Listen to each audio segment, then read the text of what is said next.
A time of many different things, but for many people, and for me certainly, it's a time of dreaming, a time in which things have stopped and we can think again how we want our lives to be. So I'd like to share a story about dreaming. And so this is one of the most wonderful stories we have in Scotland that I know of. This is the story of the makers of dreams. And they say that on a crisp, bright autumn morning, long ago on the island of Skye, a group of girls went out blaeberry picking. They had their baskets in hands, and they set off from their village, and they headed across the moors towards the foothills of the Black Cullen Mountains. And as they walked, they were joking, and they were talking, and they were laughing, and they were in a great mood. It was a good day. But when they got to the foothills, and they set about the blaeberry picking, one girl, she stopped talking. She stopped joking. She stopped singing songs with the rest of them. She bent down and, like a hungry wolf, she searched out. She hunted down the blaeberries. She was intent on finding the crispest, the sharpest, the juiciest berries to bring home to her mother. And she was so intent on her search that she didn't notice. She didn't notice at all that she could no longer hear her friends laughing, joking, talking, singing. Up and up she went, up and up she went in a kind of trance, the way hunters go into a trance. And when she stopped and when she realized she couldn't hear her friends and it was a bit colder than she would expect, she looked around and she was no longer in the foothills. She was among the Black Cullen Mountains themselves. Now, no one went up there unless they really, really knew what they were doing.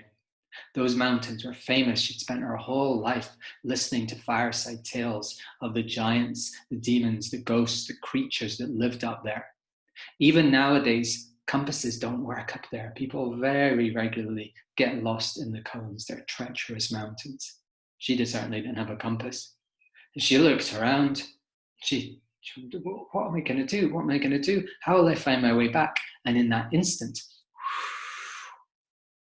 the Har, the mountain mist, closed in around her like the breath of a god.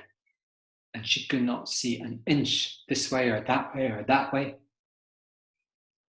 So she just stood there, the Har creeping into her clothes, creeping beneath her skin, so she was soon shivering. And then she heard voices. She heard these sounds coming closer and closer, and she thought of all the beasts and all the stories she'd ever heard of, and then faces appeared around her through the mist. And she laughed, for they were the faces of deer. A herd of hinds had gathered around her, and they were looking at her with this look that seemed to say, "What are you doing here?" She really wouldn't have been able to answer. They were looking at her like this, and then all of a sudden they stopped. All of them, their ears pricked up.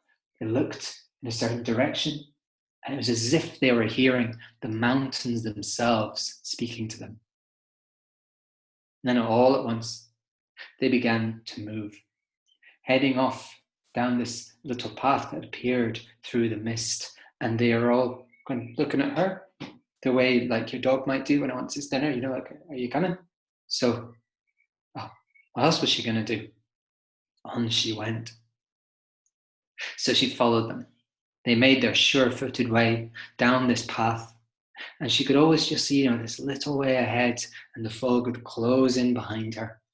On they went, and up and up and on and on and up and on and up and up and on and on and up, until in the last light of day, the mist cleared. And she found herself in the most beautiful glen she had ever seen. It was high, high up among the peaks of the Cullens, just a narrow little glen. Waterfalls ran down between the peaks. There's a beautiful meadow covered with wild flowers, little streams running across it.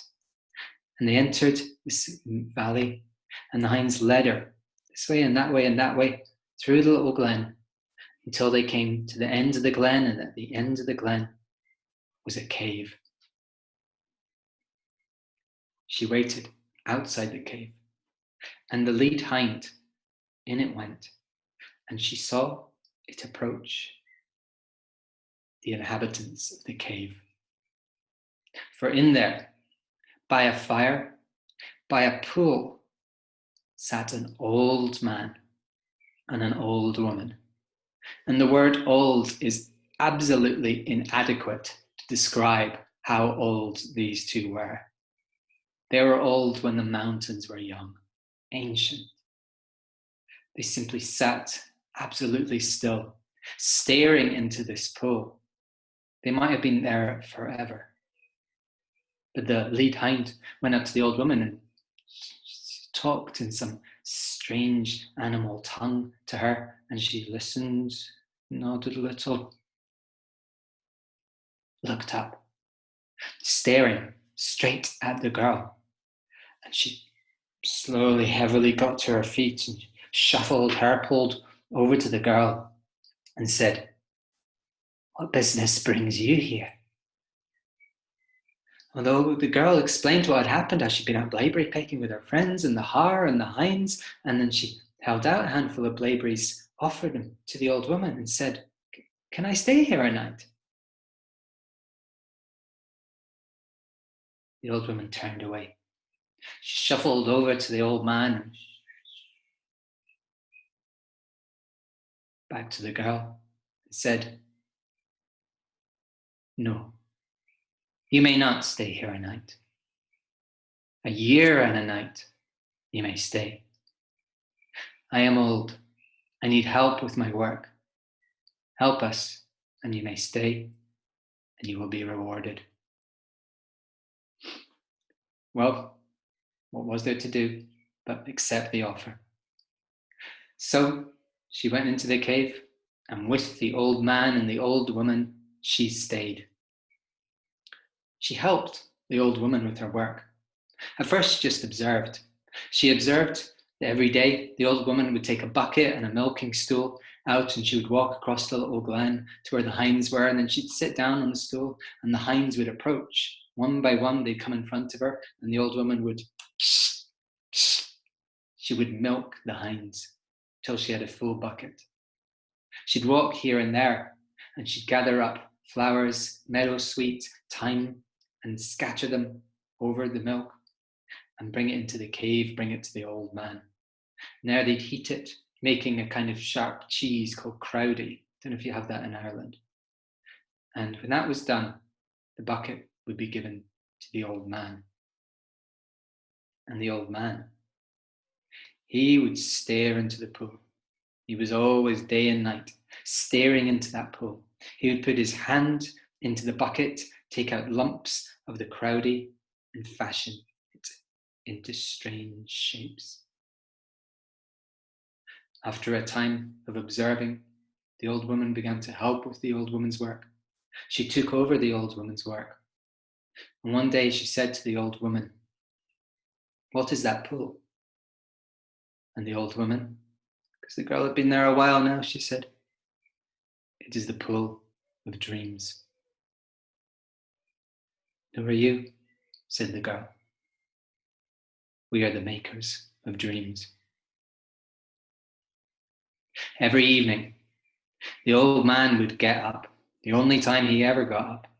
He would take that bucket, which is now full of dreams, and he'd walk out to a rocky buttress that overlooked the Western Ocean.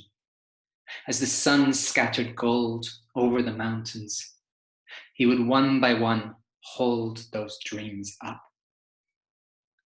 In his right hand, he would hold up dreams of hope, of joy, of brotherhood, of love, of laughter.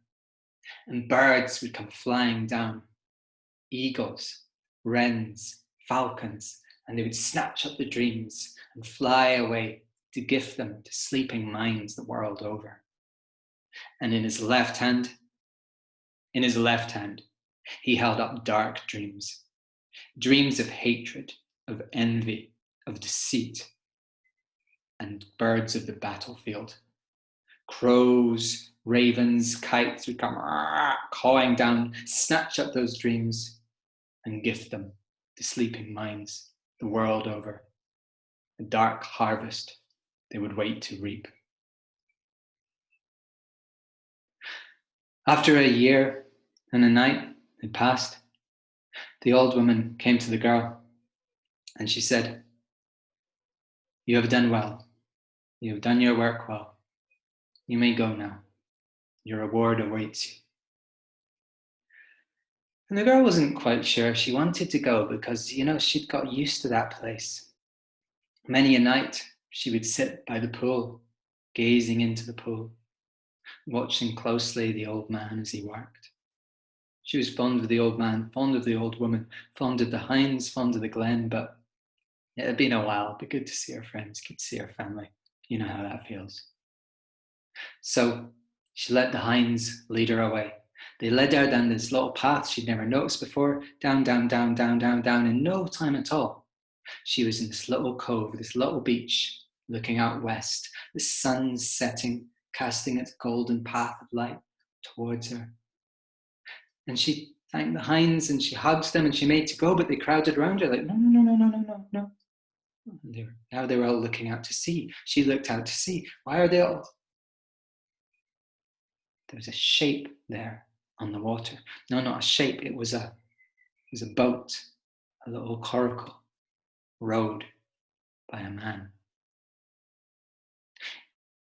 In he rowed his little boat.